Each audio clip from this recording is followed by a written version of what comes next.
एक हाफिज कुरान रियाज बसरा खतरनाक दहशतगर्द कैसे बना और उसके सर पर हुकूमत ने कितने मिलियन का इनाम रखा हुआ था। रियाज बसरा के हमशक्ल को कत्ल करने के जुर्म में वो कौन से कर्नल साहब थे जिसे अदालत ने 10 साल कैद की सजा सुनाई। नवाज शरीफ को बम धमाके से उड़ाने की नाकाम कोशिश करने वाले रियाज बसरा ने कैसे मियां बरादरान के नाक में दम किए रखा। रियाज बसरा ने पाकिस्तान में किन किन मशहूर लोगों को कत्ल किया और क्या आप जानते हैं कि रियाज बसरा ने किस पाकिस्तानी वजीर आजम के खिलाफ कौमी असेंबली का इलेक्शन लड़ा था। तो जनाब, आज की वीडियो में लश्कर झंगवी की बुनियाद रखने वाले और पाकिस्तान में हजारों अहले तशरीह के कातिल रियाज बसरा की जिंदगी के इब्तदाई अयाम, जवानी, सियासी जिंदगी और कत्ल तक सब कुछ आपके गोश गुजार किया जाएगा। आप देख रहे हैं इलेक्शन बॉक्स और मैं हूं सादिया जफर। आप मुझे इंस्टाग्राम पर भी फॉलो कर सकते हैं जिसका लिंक डिस्क्रिप्शन में मिलेगा। रियाज बसरा की पैदाइश पंजाब के जिला सरगोदा के नवाह में 1967 में हुई। रियाज बसरा के वालिद अता मोहम्मद बसरा मामूली किसान थे, जबकि उनकी वालिदा जलाल बीबी हाउसवाइफ थी।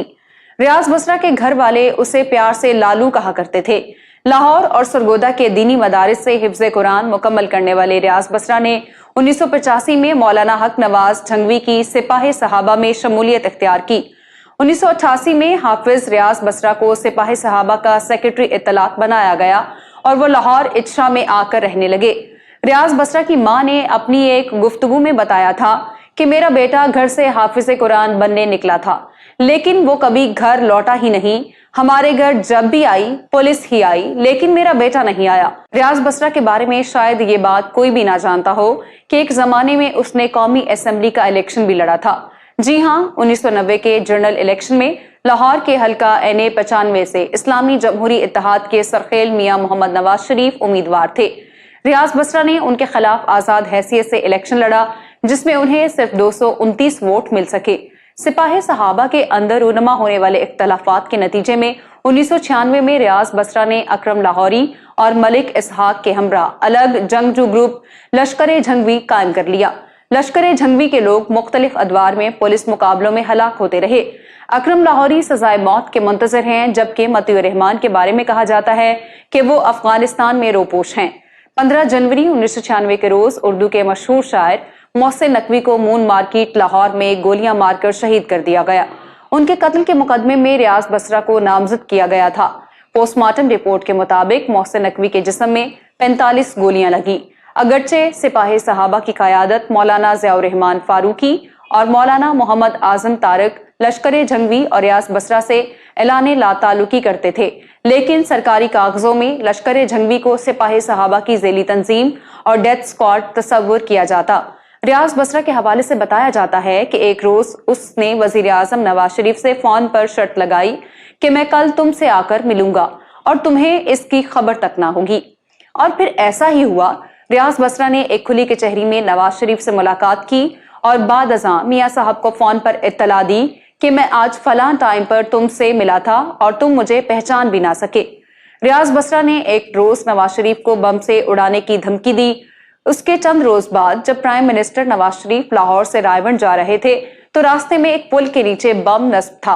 अभी नवाज शरीफ का काफिला गुजरे चंद सेकंड ही हुए थे कि खौफनाक धमाके से सारा इलाका लर्ज उठा, जबकि नवाज शरीफ महफूज रहे। नवाज शरीफ पर नाकाम कातिलाना हमले के बाद रियाज बसरा ने मियां शहबाज शरीफ को भी धमकियां देना शुरू की। तब रियाज बसरा डरावने ख्वाब की तरह शहबाज शरीफ और पुलिस वालों के आसाब पर सवार था। 90 की दहाई में रियाज बसरा की दहशत पूरे पंजाब पर कायम हो चुकी थी, जिसका अंदाजा आप यूं लगा लें कि नवाज शरीफ और शहबाज शरीफ ने खुली कचहरियों में बैठना छोड़ दिया था। तारिक कंभू नाम का एक DSP रियाज बसरा का अजली दुश्मन था। उसने लश्कर झंगवी के 60 से ज्यादा कारकुनों को पुलिस मुकाबले में मारा। जवाबन तारिक कंभू को रियाज बसरा ने कत्ल करवा दिया। रियाज बसरा को हुकूमत पंजाब ने खतरनाक मुजरमों की फहरिस्त में डाला हुआ था। उनके सर की कीमत उस जमाने में 5 मिलियन रुपए यानी 50 लाख रुपए रखी गई थी। कर्नल खुर्शीद अफरीदी वजीर आला पंजाब मियां शहबाज शरीफ के पहले दौरे हुकूमत में CID पंजाब के सरबराह थे।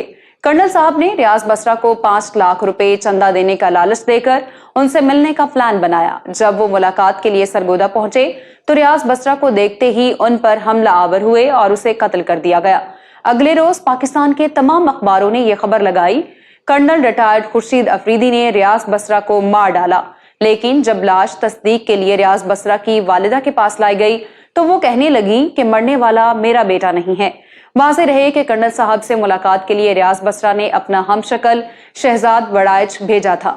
بعد ازاں شہزاد وڑائچ کے اہل خانہ نے کرنل خورشید پر مقدمہ کر دیا، جس میں عدالت نے کرنل صاحب کو 10 سال قید بامشقت کی سزا سنائی۔ نامور صحافی جواد فیضی کے مطابق ریاض بصرہ خود اخبار والوں کو فون کر کے اپنا اگلا ٹارگٹ بتایا کرتا تھا۔ اگرچہ ریاض بصرہ کا لہجہ دھیما ہوتا، لیکن اس کی پلاننگ بڑی خطرناک ہوا کرتی تھی۔ لشکر جھنگوی کا سربراہ ریاض بصرہ سینکڑوں نہیں بلکہ ہزاروں شیعوں کو علانیہ قتل کر چکا تھا۔ یہی وجہ تھی کہ لشکر جھنگوی کی قیادت پر درجنوں مقدمات قائم تھے۔ یہ وہ دور تھا کہ سرگودا بھلوال میں کوئی شیعہ قتل ہو جاتا تو FIR میں پہلا نام ریاض بصرہ کا لکھوایا جاتا تھا۔ پرویز مشرف کے ملٹری ٹیک اوور کے بعد لشکر جھنگوی 2 دھڑوں میں بٹ گئی۔